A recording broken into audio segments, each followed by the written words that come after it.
যে আমরা দেখছি গতকালকে থেকে বাংলাদেশের বিভিন্ন জায়গায় ঢাকা শহর থেকে শুরু করে বিভিন্ন অপ্রত্যাশিত ঘটনা ঘটছে, সহিংসতার ঘটনা আমরা শুনতে পাচ্ছি। আমরা আপনাদেরকে স্পষ্ট করে বলতে চাই, এই যে বাংলাদেশের ছাত্র সমাজ একটি এত বড় আন্দোলন করেছে, একটি ফ্যাসিস্ট একটি সরকারের যে একটি পতন ঘটিয়েছে, সেটি আমরা এই কারণে করিনি যে একজন নির্যাতক চলে যাবে আরেকজন নির্যাতক এসে সেই জায়গাটি নিবে। এটি আমরা আমাদের জায়গা থেকে কোনোদিনও মানব না। বরং এই যে নির্যাতনের যে প্রসেসটি রয়েছে, যে সিস্টেমটি রয়েছে, এই সিস্টেমটি ছাত্র সমাজ বা বর্তমান বাংলাদেশের যে প্রজন্ম তারা চায় না। সেই নির্যাতনের সিস্টেমটি চেঞ্জ করার জন্য আমরা আমাদের এই আন্দোলনটি করেছি, এই অভ্যুত্থানটি ঘটিয়েছি পুরো বাংলাদেশের মানুষকে নিয়ে।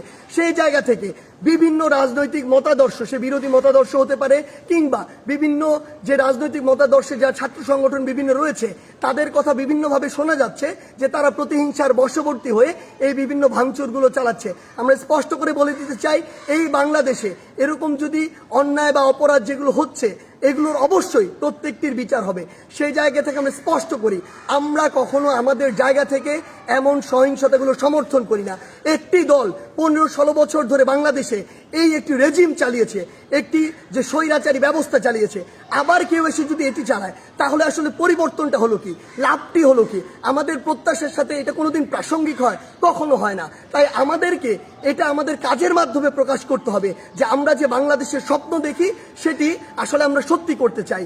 আরেকটি স্পষ্ট করে কথা বলতে চাই, সেটি হচ্ছে যে আমাদের যে সংখ্যালঘু ভাই বোনেরা রয়েছে, তাদের বিভিন্ন ধর্মীয় উপাসনালয় রয়েছে, সেগুলোতে অনেকেই চক্রান্ত করে আঘাত করার চেষ্টা করছে, অনেকে প্রোপাগান্ডা ছড়াচ্ছে, যা হচ্ছে না তাও বলছে।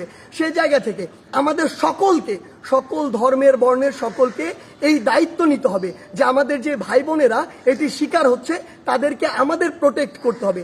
একটি জিনিস মনে রাখবেন, 1971 যখন বাংলাদেশ স্বাধীন হয়েছিল, কোনো নির্দিষ্ট ধর্মের মানুষের কারণে স্বাধীন হয়নি।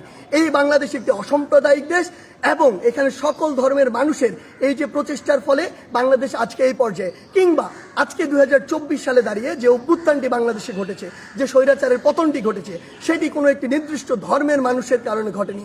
সেটি পুরো বাংলাদেশে বিভিন্ন ধর্মের, মতাদর্শের, বর্ণের গোষ্ঠী যারা রয়েছে, সকলের সম্মিলিত প্রচেষ্টায় ঘটেছে। সেই জায়গা থেকে আমি আপনাদেরকে এটি স্পষ্ট করে জানিয়ে দিতে চাই, যারা এই কাজগুলো করছে অবশ্যই তাদেরকেও বিচারের আওতায় আনা হবে।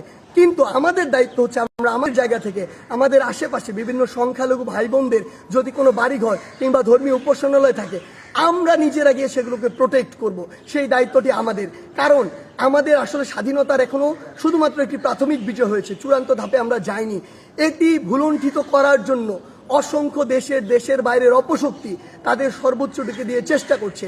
কিন্তু আমরা যদি এই অপকর্মগুলো প্রশ্রয় হতে দেই, তাহলে আমাদের এই যে স্বাধীনতার যে চূড়ান্ত বিজয়, সেটি কিন্তু অনেক কঠিন হয়ে যাবে।